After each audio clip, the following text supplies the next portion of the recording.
Bonjour à toutes et à tous, je vous retrouve aujourd'hui pour le C'est lundi que lisez-vous où je vous présente comme d'habitude, vous connaissez le principe, mes lectures passées, ma lecture en cours et ma lecture à venir. Alors la dernière fois je vous quittais avec La scène des souvenirs de Kate Morton, publiée aux éditions Presse de la Cité, publiée en 2013. Je vous mets le petit visuel parce que je n'ai plus le livre avec moi, je l'ai prêté à ma maman. Autant vous dire que ça a été un gros coup de cœur, c'est pour ça que j'ai voulu qu'elle le lise aussi. Alors je vous invite à aller voir mon précédent C'est lundi que lisez-vous pour avoir le synopsis de l'histoire et mon premier ressenti. Je ne vais pas me répéter ici, je vais simplement poursuivre là où je m'étais arrêtée. Donc la dernière fois j'avais lu à peu près les 3/4 du livre et je vous disais que ça commençait à traîner en longueur, que j'adorais. Mais que maintenant qu'à ce moment-là, j'avais vraiment envie de connaître le fin mot de l'histoire et que j'avais l'impression que les pages se tournaient un petit peu moins vite. Alors, sachez que effectivement, on a cette impression que ça traîne un petit peu, et puis en même temps, je me suis rendu compte, arrivé au bout du livre, c'était bien nécessaire, vraiment. Il faut s'accrocher parce que c'est franchement pas superflu.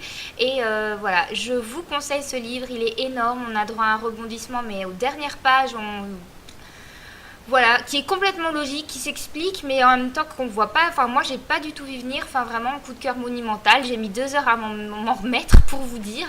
Vraiment, je ne peux que vous conseiller ce roman. Si vous aimez les intrigues qui se passent pendant la Seconde Guerre mondiale, si vous aimez les secrets de famille, franchement, foncez. Je peux vraiment que vous inciter à le lire. Je vous invite à aller voir ma chronique écrite parce que je l'ai déjà publiée sur mon blog. Je vous mets le lien en barre d'informations.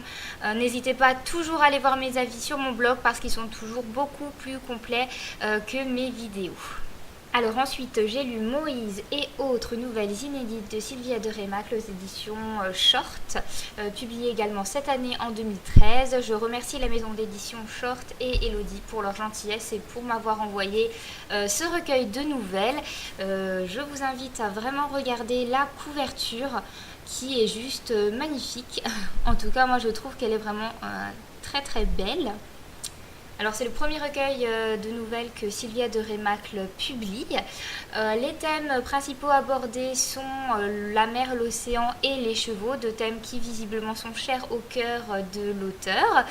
Nous avons ici 6 nouvelles, dont Moïse, qui a reçu, je triche parce que je ne veux pas dire de bêtises, qui a reçu le prix Printemps 2011 de la short littérature dans la catégorie nouvelle. Voilà, pour ma part j'ai adoré cette nouvelle, Moïse. Qui est l'histoire, c'est assez tragique, c'est l'histoire d'un naufrage avec des chevaux et donc une femme qui se retrouve sur une île déserte avec les 2 chevaux qui ont réussi à survivre à ce naufrage. Ils étaient une quinzaine je crois au départ. Faut quand même le dire, je trouve que cet auteur ne ménage pas ses personnages en général, il leur arrive plein de trucs assez difficile. Ça peut être des grosses difficultés comme des petites difficultés, mais en tout cas ils sont toujours dans des situations un petit peu embêtantes, on va dire. Et à la fin ça finit plutôt bien, il y a une note d'espoir. Je trouve qu'elle fait grandir ses personnages et c'est une dimension qui m'a beaucoup plu dans ce recueil. J'ai également beaucoup aimé la nouvelle Malgré tout, qui est en fait l'histoire d'un jeune homme qui va à la recherche de ses origines, à la recherche de sa famille. Voilà, je n'en dirai pas plus, la chronique sera très bientôt sur mon blog et je vous invite à aller la voir. J'ai également lu un petit recueil de strips, donc c'est Macadam Valley, le début de la fin de Ben Dessy aux éditions Même Pas Mal, publié aussi en 2013, voilà. Là je ne vais vraiment pas vous en dire grand chose parce que je trouve qu'il y a...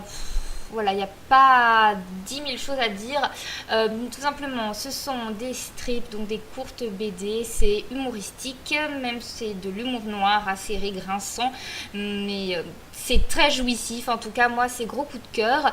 J'ai déjà chroniqué ce livre sur mon blog, donc je vous mets le lien en barre d'infos. Je vous mets également le lien du blog de l'auteur en barre d'infos pour que vous puissiez voir ses strips puisqu'il les publie sur son blog et comme ça vous vous ferez une idée Moi, pour ma part, je connaissais déjà cet auteur justement via son blog, et quand j'ai vu qu'il avait publié un recueil, bah voilà, j'ai foncé quoi. Je me suis même pas posé de questions parce que c'est vraiment énorme. Je vous mets tout de suite une petite planche pour vous mettre l'eau à la bouche et vous donner envie de découvrir cet auteur vraiment talentueux.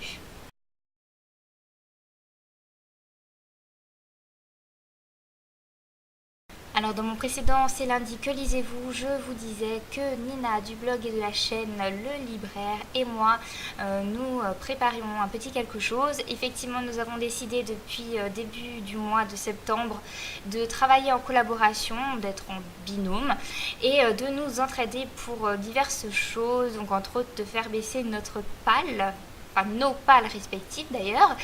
Et donc une des grandes lignes de cette collaboration, c'est que dorénavant, je choisis ses lectures et elle choisit les miennes. Une façon assez sympa de faire baisser la palle et de dépoussiérer certains livres qui sont depuis des mois et que peut-être on ne sortirait toujours pas, mais que du coup l'autre sort de la palle de son binôme. Voilà. Donc le premier livre que m'a choisi Nina, c'est Le joueur d'échecs de Stefan Zweig aux éditions Le Livre de Poche. Et donc c'est le livre que je suis en train de lire. Vous remarquez que je suis à fond dans le format nouvelle. Après le recueil de Sylvia de Rémac et la BD Macadam Valley qui sont des courtes BD, je continue. Donc voici la dernière nouvelle écrite par Stefan Zweig avant qu'il ne se suicide. Alors pour l'instant j'ai lu une quarantaine de pages sur 100 et j'aime vraiment beaucoup. Bizarrement, je m'attendais à ce que la plume de Zweig ne soit pas forcément très facile à lire et pourtant non, c'est franchement très agréable, facile, très beau phrasé. Voilà, donc on suit l'histoire de... Je triche parce que le nom est juste impossible. Sentovic. Donc en gros, en fait, notre narrateur est sur un paquebot et il va se rendre compte qu'à son bord, il y a également Sentovic qui est le meilleur joueur au monde d'échecs et il va avoir envie de le rencontrer. Donc dans la partie que j'ai déjà lue, en fait, on apprend un petit peu qui est Sentovic, son enfance, etc. Je ne vous en dis pas plus, je pense que je vous en parlerai nettement mieux la prochaine fois quand je l'aurai fini. Mais je voulais tout de même dire un petit mot sur la préface. La dernière préface que j'ai lue, j'avais juste ragé parce qu'elle spoilait tout le roman. Et bien sûr, je l'avais lu avant de commencer le roman, donc c'était Une vie de Maupassant, d'ailleurs que j'avais finalement abandonné. Ici, voilà, la préface fait son taf, tout simplement. J'ai trouvé qu'elle était vraiment très bien faite, c'est pour ça que je voulais quand même le souligner. Donc là, j'ai l'édition Le Livre de Poche, c'est la toute nouvelle avec la nouvelle traduction. Donc 2013, franchement, n'hésitez pas. Je l'ai payé 3 €, c'était juste cadeau. Et donc, j'ai trouvé que la préface était très bien faite. Elle nous replace dans le contexte historique. Donc, on est en pleine Seconde Guerre mondiale puisque Le joueur d'échecs a été écrite en 1942. On découvre aussi un petit peu dans quel état d'esprit est l'auteur quand il écrit ce livre. Comme je vous le disais, il s'est suicidé peu de temps après. Donc, c'est très intéressant de connaître un petit peu le décor autour de ce livre et ça aide vraiment à se plonger dedans, on ne lit pas de la même façon du coup, donc vraiment très bien. Alors pour la suite, je vais lire Short été 2013, donc je remercie encore une fois les éditions Short et Elodie de m'avoir gentiment envoyé ce recueil. C'est le même principe que pour le short printemps 2013 que je vous avais déjà présenté. J'ai vraiment hâte de le lire parce que je sais que je vais m'éclater. Voilà, tout simplement, j'avais adoré printemps 2013 et je ne doute pas que celui-là sera de même qualité. Le C'est lundi s'arrête là. Je vous remercie d'avoir regardé cette vidéo et je vous dis à très bientôt pour d'autres découvertes livresques. Bonne lecture à vous. Bisous.